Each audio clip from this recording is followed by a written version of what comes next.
I'm sorry. You and the Western media have been complicit in diverting and deflecting the truth and the facts. You are actually the real Iron Dome of Israel. You pretend to ask a tough question for the Israeli to maintain your credibility, but like you, over the past 2 years, you had laundering Zionist talking points. You never investigated the Hannibal Directive. You never questioned why it took them 6 hours to respond. You never used the Hannibal Directive. Well, how many times have I had you on the show?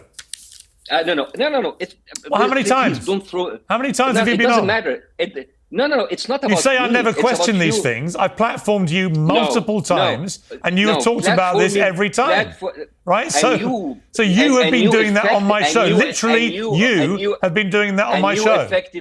And you effectively sabotage these interviews. I brought up in your interviews many times Asa White Stanley, who's a British reporter who talked in length about the rape hoax, about the Hannibal Directive, and he was raided by British police. They took his laptop, and I asked you twice on your show to bring him on your show to talk to you about how the Israeli propaganda lies are all lies, but you never did. If you actually were actually honest about this, you would do this. Not about platforming. I mean, you platforming people. It's good for views. It's good for reach. But like, I'm sorry, it's about like how many times did Ben Shapiro come on your show and he talked about moral equivalency? There is no moral equivalency. There is more moral equivalency. Well, he thinks there is. Yeah. He said there's no moral equivalency between Hamas and Israel. Right. He said that. That's right. But the thing is, if any journalist who had read a little bit, who would say, well, Noam Chomsky said that moral equivalency is a propaganda term that was used in order to prevent us from looking to our action. So we turn people into bad guys and good guys. The bad guys, even if he's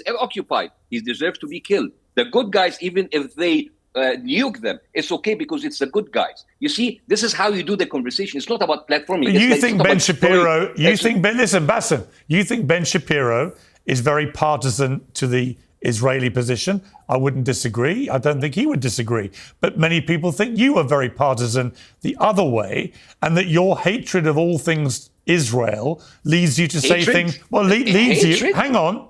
Leads you to say things. Leads you to say things like this. This is what you said about the Charlie Kirk murder in relation. Many people think you were implying something about Israel. Here, let's take a listen. Yeah.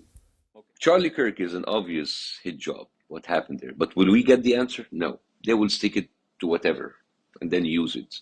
I don't know. Maybe they would stick it to Iran, like Netanyahu and his people, the Israeli wire and the others were pushing for Iran being the culprit behind Trump's assassination. They can do that to Charlie Kirk and start a war, or stick it to the left and start a civil war.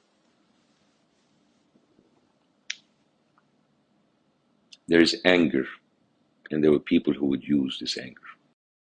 So Bاسم, just to be clear, who committed the hit job on Charlie Kirk? No, but I find it very interesting that Netanyahu, a prime minister of a country, went around the TV shows making sure that we didn't kill. I mean, this is like a very weird position. So why are you suggesting Israel did? Have you ever? No, I'm not suggesting. But you are suggesting that, aren't you? Because Because the FBI is lying to us. The FBI has been lying to us. Right. I mean, I'll give you an example. But why don't you be honest in the way you always want everybody else to be honest? Why don't you be honest and admit that when you say Charlie Kirk's murder was clearly a hit job, and then you start talking immediately about Netanyahu denying it was him, that you believe, or you want people to think? I have doubts. You want people to think it may be an Israel hit job. I have doubts. Because, I mean, look at the facts. Why on earth would it be an Israel hit job? We know who it was. I am not sure. I don't know. Well, another patsy, 22 years old, jerking off in his mom's basement. I mean, another like Trump. I mean, here's the thing. The FBI actually has been lying to us. They have been covering for, they told us about the Epstein file, which is Israel is clearly involved. And then they said there's no Epstein file. Israel has been holding 98% of the Congress hostage, either with money or blackmail. And you cannot dispute that. And actually, if you want to dispute that, here's a little case for you. And that last month, a guy by the name of Tom Alexandrovich, he was the head of cybersecurity in Netanyahu's government, right? And this guy is not a random guy. He's part of the Netanyahu government. And he was caught in Nevada, an FBI sting child sex operation, trying to lure a 15 years old minor. That guy was protected by the DA, who's Israeli, by the way, in Nevada, and he went on the plane and he missed his trial. Now, you come to me and you tell me all of these things, when people are raving about Israeli Mossad and how they're infiltrating, and then suddenly we have to believe that they're innocent. I mean, not a single mainstream outlet talk about Tom Alexandrovich. So now you have pedophiles coming into our country. Actually, I've read that story. I've read that story on multiple mainstream media outlets. No, not a single one. Go to ChatGPT right now. And I'm very familiar with that story. No.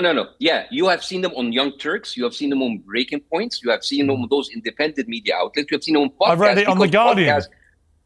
Yeah, The Guardian. I'm talking about American mainstream, right? American mainstream. Not a single comedian in late night show even discussed this. So the question is, when you have this cover up by the FBI, when the FBI let a pedophile from Israel flies back to Israel, while also Israel is known to be holding the biggest number of pedophiles escaping from justice, having refuge there. All of these things, doesn't make you what the hell? This is like a whole cover up. Well, it does, but then it does, Baasim. But then when I see you say Charlie Kirk's murder was clearly a hit job and you imply it's Israel, I think you've lost your mind. Maybe I did. I lost my mind when I told you about the Hannibal Directive, and then I came. No, I think there's merit to the Hannibal Directive story. Oh, there's merit. Yeah, but I think you're completely. Because I remember you making fun of me, and you telling me you showed me just a bunch of pictures. Yeah, unlike you, Baasim. So now you're changing your mind. My views of things evolve when I see new information. It's called being a journalist. Really? Why don't you do your job as a journalist and actually talk about what you mean is, why don't I smear? What you would like me to do as a journalist is only focus on anti-Israel stuff, and that's fine. No, that's what you want to do. No. I'm saying that you're not asking the right questions because you. Well, maybe you're a better journalist than I am. Then. No. I'm not a better. I'm just like a real normal guy looking in the internet. But let me ask you a question. You always talk about hostages, and then Israel goes to Qatar and bomb the negotiating team about hostages. Yeah. While you, for 2 years, you were always like, what about the hostages? What about the hostages? At this point, and here's my Why don't you ask me what I think of that? Given I've literally interviewed today Israel's UN ambassador, Danny Danon, about the attack in Doha. About time. Well, why don't you ask me what I think first before you make? No, Baasim, I'm sorry. Before you make presumptions about what I think about it, why don't you ask me what I think about it? It's not about presumptions. You have actually laundered a lot of Zionist talking points, and you never asked the tough question. You ask the tough question now when it is fashionable. So why do I get so many Zionists telling me the complete opposite? Yeah. Well, they do that to everybody. It's like they do that. They even talk. They even called Biden and Trump. But what is your point about the strike in Doha? You don't think I'm against that? No, I'm not talking about them against that. I'm talking about you always put the hostages front and center. Yeah. Right? And we have told you many times, Piers, for 2 years, it's never about the hostages. It's never about the hostages. But you would put people, what about the hostages? And we told you, Netanyahu doesn't care about the hostages. We told you from different sources from the Israeli government, it's not about the hostages. They should be released, right, Baasim? They should be released. Yeah, they should release. But it doesn't matter if you have 50 hostages or 20 hostages. You don't decimate a whole country, a whole people. But I agree. It's not an excuse. I agree with you. Here's the thing. My question for Baasim, I agree with you. Why should you even take Israel for any word that it said, right? They lied about not targeting civilians. They lied about not targeting doctors, women, children, building. They lied about the intention not to displace people in Gaza, and they're doing it. They lied about being everybody's. I don't think you've watched my show for a while, have you, Baasim? Because otherwise you would know that if you would watch my show, you would know that one of the Baasim, if I may respond, you would know if you'd watched my show for the last few months that one of my biggest criticisms is Israel's refusal to allow international media into Gaza to independently verify what's been going on. Because my strong suspicion is that when they finally get in there, they will find a lot of evidence of war crimes. I've said that very loudly and clearly. I'm sorry, Piers. The Israeli soldiers, they film on TikTok their war crimes and they put it on the word. Do you? I'm sorry. I did. Anybody who knows anything about an army, any army in the world, know that army is all about this.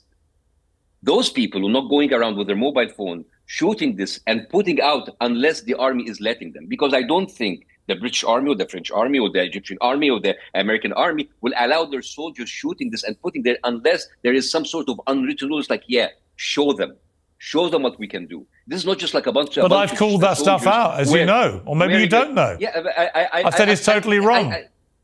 The trouble is, Bاسم, it's never enough for you. You see, it doesn't matter how critical journalists are about Israel. It will never be enough for you because you want the right to suggest that Charlie Kirk was the subject of a hit job by Israel. You want the world to think that. That's why you said what you said, and that's why when I asked you, you went, Netanyahu says it wasn't him. By the way, I'm not even the only one. People are actually... Here's the thing: if you continue lying to your people, right? I'll tell you what. Let's call me a conspiracy theorist, right? Yeah. Call me someone who is illogical. Call me whatever you want. If your government continues to lie to you consistently, this is where conspiracy theorists thrive. If you're not transparent, why do you want to be one of them? If you want to cover up, no. I'm not saying I'm one of them. Why float a mad conspiracy theory about Israel? Because it's the internet, and I'm a comedian. Okay, but it's not that funny, though, is it? Actually, a lot of people thought it was very funny. You have millions, I'm sure we did, but millions of people follow you, and you want them to think that Israel was behind the murder of Charlie Kirk. And you call me an ill-informed, irresponsible journalist. Yeah, because I'm not a journalist. I'm a comedian. Remember, I'm a clown.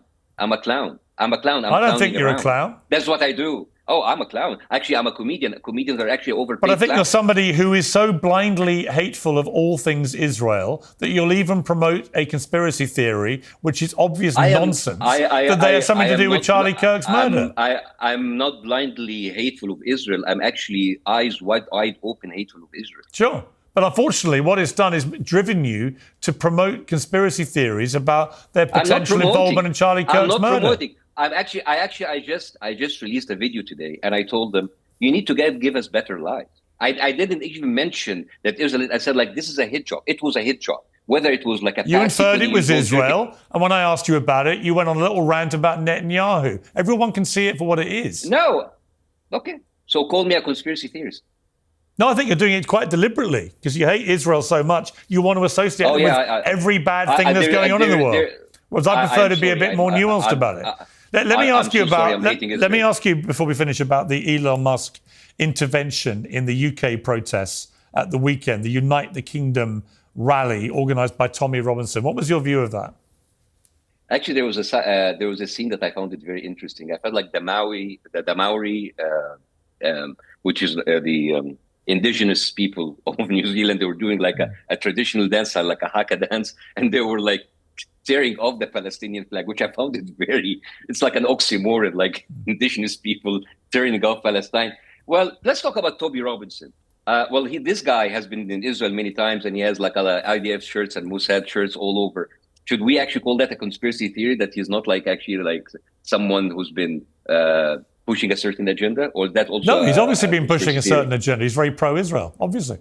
Yeah. Oh, okay. So that's not a conspiracy theory then. No, it's a fact. So Israel openly causing civil unrest in London. In London, Israel has been openly causing all of these problems. Israel has been openly. But he's not Israeli, is he? No. But he is being put by Israel. Like Israel doesn't have to. Like I mean, he was doing this stuff long before Israel came along. Trust me. The 525 Congress people out of the 535, which is 98% of Congress, they're all paid by Israel and not Israelis, and they're causing more damage to American public more than anything. So the thing is, let me tell you something that like it might actually make you see where I come from. If you are a citizen of a country, and it is the superpower of the world. It is one of. By the way, I like living in the United States. The United States is a great country, and the people here are great. I have never had a single bad day here because the people here are lovely, and it's a great country, a great potential, wonderful people.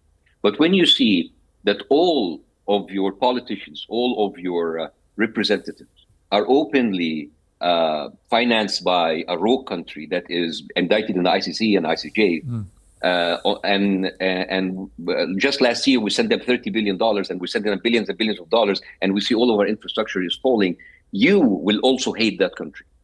You know, it's not that even if Gaza is resolved today, I don't see it resolving in a good way, right?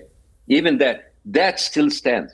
Israel is a leash on our system, on our country, on your country. All right, can we get back to the rally? On your country. Can we get back to the rally in London? That was the question I asked you. And whether you think it was right for Elon Musk to get involved in the way that he did, and to say you have to fight violence on the left, you have to fight back. What did you think of that? I mean, isn't that inciting violence? The richest guy in the world, who has the biggest platform in the world, who, by the way, just suspended the Twitter account of the flotilla that going there to Israel, which is making him very biased. But I don't understand the guy. It is crazy now that we're seeing people in tech using their power to incite violence. It is crazy and it is unacceptable. And I think you, as a British citizen yourself, should be worried. You should be worried because for the past 2 months, nonstop, daily, Elon Musk has been tweeting about Muslim gangs raping women, and he's even getting cases from 1991, where statistics say that actually 85% of rape and the criminal crimes are actually done by white people.